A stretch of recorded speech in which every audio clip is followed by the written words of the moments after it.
What's going on, everyone? It's Sean O'Connell, the managing director here at Cinema Blend, and I'm continuing to work my way through all of the episodes of Game of Thrones as a complete newcomer to the show, a sweet summer child, as you guys like to call me in the comments. We are up to Season 3, Episode 6, called The Climb. A lot of major things have happened over the course of this season, but I'm waiting for things to really kick into high gear, and Thrones tends to do that in the back half of the season. So we're past the middle point. We are racing toward the finale of Season 3, and of course trying to get through as many episodes as we can before Episode 8 arrives here in April. So, go down, hit subscribe, turn on your notifications, and every time that we post a new reaction video like this, you'll be able to follow along with us. So why don't we dive right into Episode 6 of the current season? It's called The Climb, and I don't think it's about Miley Cyrus. Well, it's a long way up and a long way down, but I've waited my whole life to see the world from up there. What are they climbing? Your secret's safe with me. What secret? You didn't stop being a crow the day you walked into Mance Rayder's tent. Well, I'm your woman now, Jon Snow. You're going to be loyal to your woman. Well, it's you and me that matters to me and you. You talked about being free to him. Can you two be Don't free? ever betray me. How many times has the Lord brought him back? 6. Conir sagun kostusta aur. Aiexio ine liritan. Kessis honoravisit libusta aur. Ondore mondeor. Aiexio zichon vaurezun japin. By the time I came to Westeros, I didn't believe in our Lord. I decided that all the gods were stories we told the children to make them behave. So I wore the robes, and every now and then I'd recite the prayers. It was just for show. Until the mountain drove a lance through this one's heart. I knelt beside his cold body. And said the old words. And for the first time in my life, the Lord replied. Beric's eyes opened. And I knew the truth. Our God is the one true God. He sent you to us for a reason. You have someone he needs. Forgive me, lad.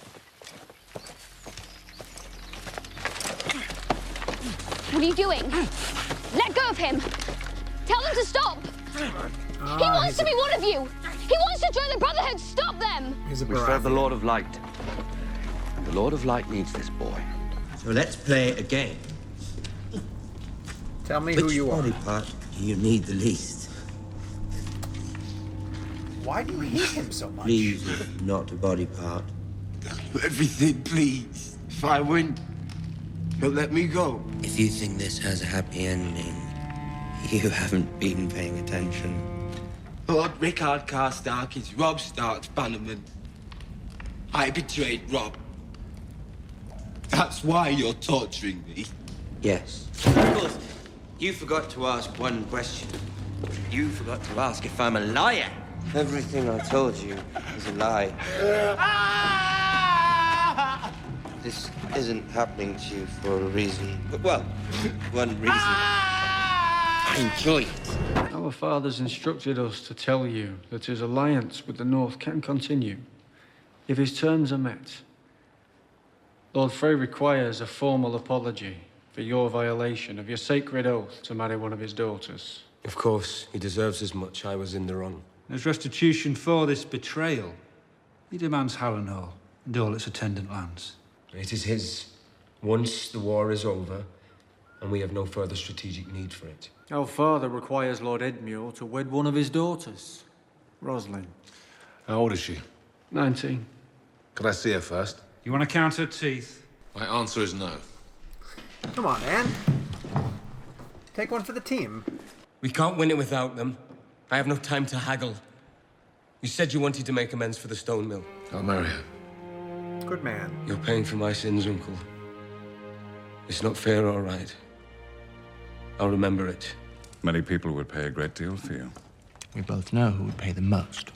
As soon as you're well enough to travel, I will allow you to go to King's Landing as restitution for the mistakes my soldiers made. And you will swear to tell your father the truth, that I had nothing to do with your maiming. My lady, may our journey continue without further incident. Oh, she won't be going with you. Can they take a plane? I am charged with bringing Sir Jaime to... You are charged with abetting treason. I'm afraid I must insist. You're in no place to insist on anything. I would have hoped you'd learned your lesson about overplaying your position. My grandson is the pride of High Garden, the most desirable bachelor in all 7 kingdoms. Your daughter is rich, the most beautiful woman in all 7 kingdoms, and the mother of the king. Old. Old? Old. I'm something of an expert on the subject. These two. This is My a master stomach class. remains quite strong, however. The only thing that might turn it are details of your grandson's nocturnal activities. Do you deny them? Oh, not at all. A sword swallower through and through. Well, a boy with his affliction should be grateful for the opportunity to marry the most beautiful woman in the kingdoms and remove the stain from his name. Brothers and sisters, where I come from, that stain would be very difficult to wash out.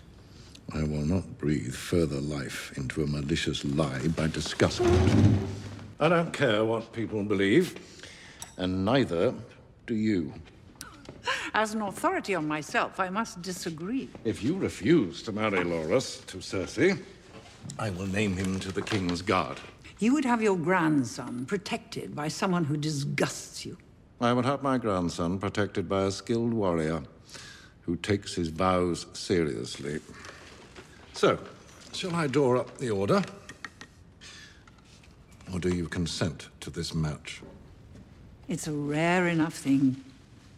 A man who lives up to his reputation.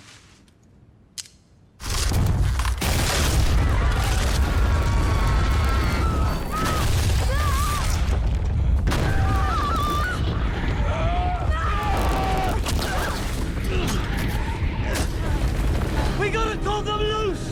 Oh, man. No!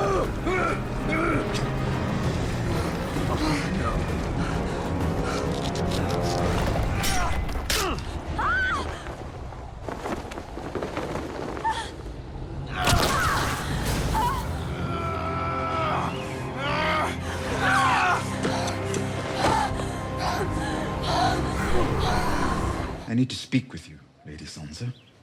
Of course. Alone, if I may. Why do you need to speak to her alone? Shay? Please excuse her, Lord Tyrion. She's not from here. But I trust her. How to begin? This is awkward. 1,000 blades, taken from the hands of Aegon's fallen enemies, forged in the fiery breath of Balerion the Dread. There aren't 1,000 blades. There aren't even 200. I've counted. Huh, I'm sure you have. That damn throne. Ugly old thing. Yet it has a certain appeal. The Lysa Arryn of chairs. Shame you had to settle for your second choice. Early days, my friend. It is flattering, really. You feeling such dread at the prospect of me getting what I want. Thwarting you has never been my primary ambition, I promise you. Although who doesn't like to see their friends fail now and then? You're so right. For instance, when I thwarted your plan to give Sansa Stark to the Tyrells, I'm going to be honest, I did feel an unmistakable sense of enjoyment there. But your confidant, the one who fed you information about my plans, the one you swore to protect, you didn't bring her any enjoyment. And she didn't bring me any enjoyment. Oh, no. She was a bad investment on my part. Oh, man. Luckily, I have a friend who wants to try something new. Something daring. And he was so grateful to me for providing this fresh experience. I did what I did for the good of the realm. Do you know what the realm is? It's the 1,000 blades of Aegon's enemies. A story we agreed to tell each other over and over till we forget that it's a lie. But what do we have left once we abandon the lie? Chaos. A gaping pit waiting to swallow us all. Chaos isn't a pit. Chaos is a ladder.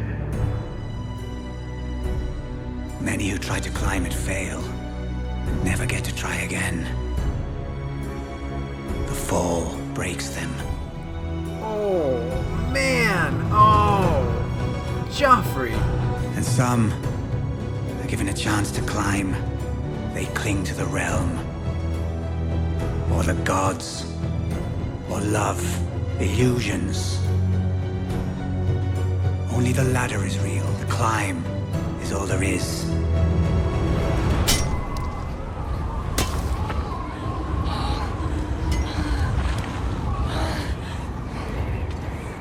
You son of a bitch. You cut their rope on purpose. Jon Snow, don't let him get away with that. What? Thrones gets a happy ending? Well, Season 3, Episode 6 brings us a happy ending. The Climb, the title of the episode, is both a metaphorical reference and an actual literal reference, as Jon and Ygritte and Thormund legitimately climb the wall. They make it to the top of the wall.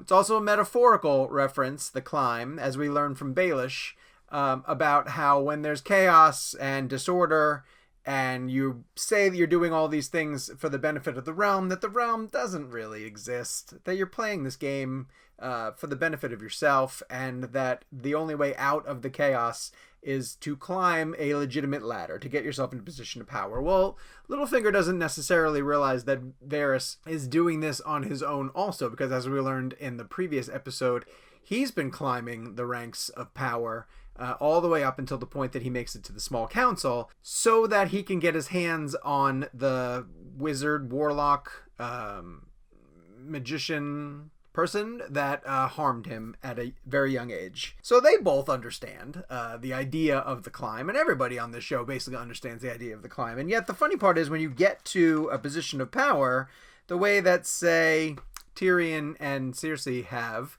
you're still subject to the whims of someone who's more powerful than you are, and that happens to be Tywin Lannister, who's selling them off to both Sansa and Loras Tyrell. So it doesn't seem like they're going to be able to get out of those bonds, and we get a shot of Sansa at the end of it watching the boat sail away, the boat that she could have been on at that point. I believe that's the boat that she's supposed to be on. And instead we get another shot of Joffrey, who Littlefinger turned over. Was it Ros? Is that Ros? Either way, he took pleasure in just filling her with arrows, because he's a psychopath on the level that I never actually understood. And I'm afraid that we're still just scratching the surface with how truly horrible Joffrey can be. Sam and Gilly are working their way to the wall. I think it's kind of cool that Jon got there first, so he'll reunite with Sam at the wall, I would assume. We met Osha and Lady Reed, and she had a vision of... no, she didn't have a vision. Her brother, Lady Reed's brother, had a vision of Jon, said surrounded by enemies, and I thought that was a pretty intriguing way to put it, because Jon believes these are his people now. I mean, I think he's committed to the fact that he's in love with Ygritte, and he's joined the cause of their wildlings. I'm assuming that they're wildlings. I think those are wildlings. Yes. And we'll fight for them. So we saw a bit of Arya, who's growing as an archer. And then the Brotherhood was visited by the Red Lady. She sees how often they were able to resurrect their leader, 6 times now at this point, and she's stunned even by the power of the Lord of the Light. But it's kind of interesting that in telling the story about the time that they resurrected him and realized that they truly were serving the one true God, that the cult of personality that surrounds the Lord of the Light is bigger than I anticipated. That aspect of religion and praying to the gods is not something that the show leans on too heavily, but is starting to now, especially with the introduction of the Red Priestess and the Brotherhood that's done away with the political side and subscribed wholly to the religious side. And I find that to be fairly interesting, because you wonder how successful they will end up being and how that will get them along in their quest. At the end of that, you realize that the Red Priestess is there for a reason. She's looking for someone in the line of Stannis Baratheon, and of course, I forgot that that's Gendry. Like, Gendry is Robert's bastard son, which means that he has a tie to Stannis. It's his nephew, and so she needs him for that. The one I can't figure out is Theon, and who this psychopath is who's torturing him. And I thought we were going to get some answers, and you do get answers, but then it turns out those answers are lies. So we're left right where we started. We still don't know why this guy has captured him. We still don't know why this guy is torturing him, putting him through these horrible painful excursions, and yet, so I'm sure that answer is coming, but it has nothing to do with Robb Stark. That was a total misdirection. So Jaime and Brienne continue to be an interesting pair, and they're legitimately a team now. They're a partnership. And then the best scene in the entire episode, The Climb, while it was really cool to see that bit of tension when Jon Snow and Ygritte were hanging from the cord, we have to cut them loose and he has to get in. That's a great bit of tension, terrific direction. But if you're watching Game of Thrones for the masterclass in acting that the show can be, that scene with Tywin and Lady Olenna, chef's kiss. Again, just great. A masterful negotiation between the two. She's trying to get her son out of having to marry the ancient Cersei, and Tywin pulls every card that he has in his deck and essentially says, look, this is happening for this reason. And just an amazing scene. It just goes to show when Thrones is written so beautifully and given to extremely talented actors, the material really sings. Season 3, Episode 6, that is The Climb. People seem to be getting into positions for a race to the finale. We have a royal wedding that's coming. We have a couple of other marriages that don't seem pleasant. Jon's back on the wall and Sam is on his way there. And poor Theon, is just being brutalized. And the Brotherhood gave up on Gendry, which I'm sure is going to put them in the bad light for Arya. And then Sansa's still in a bad way, and I'm afraid that Joffrey is going to start exerting his power on her soon enough. So we have 7, 8, 9, 10, 4 more episodes left in Season 3. Let's find out together what happens. We'll be back at it very soon, so hit subscribe, turn on your notifications, and we will alert you to the moment that the next video is posted here at Cinema Blend.